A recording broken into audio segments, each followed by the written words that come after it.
Hey, what's up everybody? Never Enough Tech here. I finally got the new Magic Keyboard for the iPad Pro. I've had it for a little over a week, and just like everyone else, I have some opinions. It seems like a lot of people are interested in labeling what this keyboard transforms this device into. Like into something that already exists, like a laptop or two-in-one. I don't find this discussion terribly interesting. Why do we have to put a label on it? We just chillin'. What I think is perhaps more interesting is whether this accessory increases the usefulness of the device. Does it make it significantly more habit-forming, something you look to use on a daily basis where you didn't before? Does it steal more time away from your other devices, maybe your phone, laptop, desktop, Chromebook? It certainly has for me. In this video, I'll share my top 5 reasons why this case makes the iPad a better experience.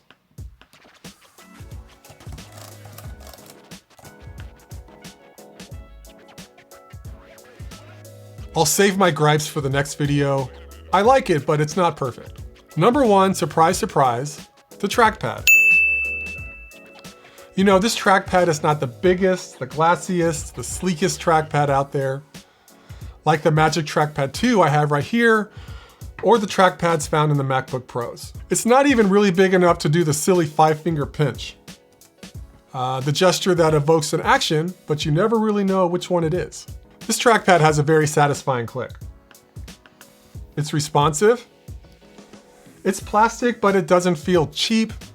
Not high-end either. Very finely textured, just like the keys, with just the slightest bit of friction for control. Maybe I'm getting into the weeds here, but it's more of a neutral temperature than the other Mac trackpads. You know you've been attacked by an icy MacBook Pro. The trackpad can shoot ice picks up your finger. You can admit it, don't be a hero.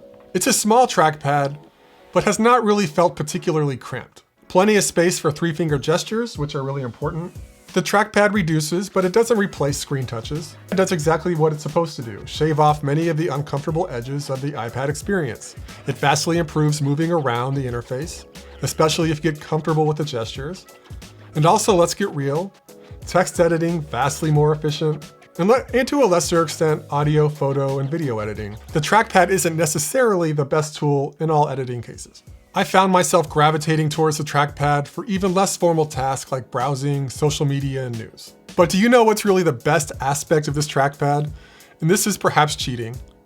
It follows you. I bought this trackpad, and it's great. You know where it was when I needed it? Wherever I wasn't, always in the other room, and I was almost always too lazy to go fetch it. The iPad is meant to move around, to the couch, to the table, to the bedroom, to the kitchen island, and other places. Your cursor device needs to just be there. So hooray for the trackpad on this keyboard. At the time of this review, there really is not another high-profile trackpad case for the iPad Pro that is released. The Bridge Pro Plus, which has received some hype, is scheduled to ship in mid-May. Can't wait to see how it shapes my opinion of this trackpad. Number 2, the keyboard. It would seem that Apple the last several years has been a little down on textures and user interfaces that physically move. Home buttons with their fake clicks, trackpads following suit, home buttons disappearing, keys with bare minimum travel that make you use your intuition on whether you pressed it or not. Maybe the most notable moving part on Apple's iDevices of late is the Apple Watch's crown. This thing, can you see it? The Smart Folios, the Magic Keyboard's predecessor, has interesting key texture. I'll give Apple that. Still, I don't think there are a whole lot of enthusiasts regarding the action. We got a little mush here, I think. Interesting note, the Smart Folio keyboard is really the same size as the Magic Keyboard. Takes up the same area. With the Smart Keyboard, Apple really enlarged the keys, reducing the space between keys. I'll take the larger keys.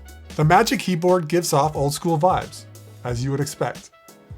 If I had to describe the keyboard from my experience, it would be a combination of the 2013 MacBook Pro Travel, but the key shape and clickiness, crispiness of the 2018 MacBook Pro. The keys really do look similar. It's a decent combination that has reduced my ambivalence when I try to do something serious on the iPad. To be fair, maybe some of these older keyboards have lost some of their crispiness, with probably Obama-era food stuck in there. Oh, like you're perfect. I am a bit nostalgic about the way the light leaks through the bottom of the keys. shaped by the old scissor mechanism. Reminds you of a time when someone might have said twittered, or when a celebrity may have posted something as innocent as this on Instagram. Some nights. Number 3, adjustability. The previous Apple cases or the Smart Folios are fine, but adjusting the screen angle is not seamless, pretty awkward, and you only have 2 options. The Magic Keyboard kind of changes that, and it handles the problem in a totally different way. Points for this. For me, being able to quickly adjust makes the iPad feel more like a serious computing product. It takes some of the ambivalence away when you want to use it for more purposes than you normally would have. You know what I mean, some of you are iPad wizards, but not everyone would be immediately comfortable editing audio or video on the iPad. Bringing some of the traditional comforts, like easy bending here, maybe helps you take the next step to trying something new. Why is this always getting kinky?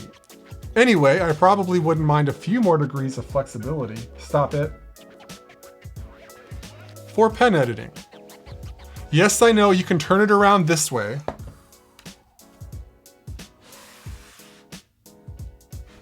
But that's hacky. This case could really benefit from an official pen editing position, something like this, with the keyboard staying down. But overall, it would seem the amount of adjustability was pretty well thought out. I do seem to use a lot of the angle of freedom Apple gave me. Number 4, pass-through charging. Every time you realize you don't need to plug your charger cable into this port right here, it's a bit of a relief. It's not just aesthetically displeasing, it's also where you might want to place your hand for stabilization if you want to use the touchscreen. Some things you should know. Pass-through charging is nowhere near as efficient as direct charging. One experience that sticks with me is when I was using the iPhone 5-watt brick while using the iPad actually lost power. Using direct charging while watching a video on the iPad, it took 3 minutes to go from 95 to 100%. Using pass-through charging, it took 43 minutes. I thought this was a mistake, so I tried again from 70% after 72 minutes with my 18-watt charger. It was at 81%. So some room for improvement. I really hope Apple will enable data transfer through this port, perhaps utilizing the smart connector. But while we're still stuck in this dongle life, try tucking in your accessory right here. It works pretty well for me. It may seem like I don't like this port. I do. Can't wait for it to get better. Number 5, floating. It looks really cool and futuristic. If someone just walked up and didn't know any better, they would go, oh. It's more than just cool looking. It actually brings the screen a little closer to you than a traditional hinge mechanism would, making the screen effectively bigger. The floating aspect is deceptive when you want to close the keyboard. You would think it would require 2 actions on your part. Nope. Anyway, think I'm going to wrap this up. Press some of those familiar buttons if this video was your speed. Look for my what I hate about this keyboard video. I like it. I'm glad I bought it. It is not perfect. Catch you on the next one.